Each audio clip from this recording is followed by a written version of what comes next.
আমার কোনো পরিবার নেই, বাবা মা নেই, কিন্তু আমার বাবা মা মারা যাওয়ার আগে আমাকে খুব ভালোভাবে শিখিয়ে গেছে যে মুরব্বীদের দোয়া ছাড়া শুভ কাজ সম্ভব না।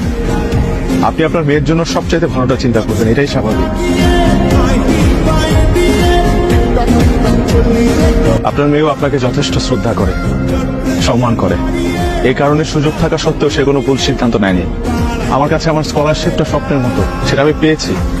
কিন্তু আজকে ট্রেনে ওঠার আগ মুহূর্তে এমন মনে হয়েছে যে আমি আমার এই স্বপ্নটাকেও স্যাক্রিফাইস করতে পারবো যদি আফরিন আমার জীবনে থাকে। আর একটা মিথ্যা কথা বলেছে যে ওর কোনো পরিবার নাই। আরাফ আমার ভাই, আমার বাবা ওরও বাবা। আর আরাফ যখন কারোর সাথে মিশে না, সবাইকে আপন করে নেয়।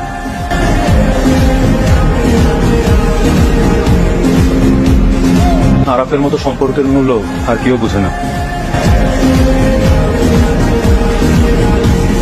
বাবা, তোমার কাছে কিছু চেয়ে পাইনি এমনটা কখনো হয় না।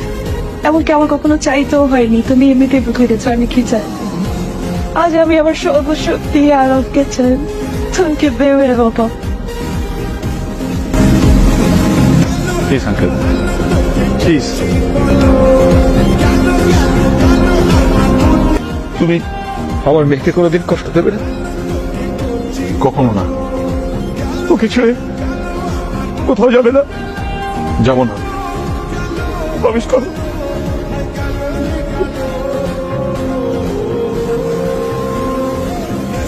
सब छोड़िए, छोड़िए,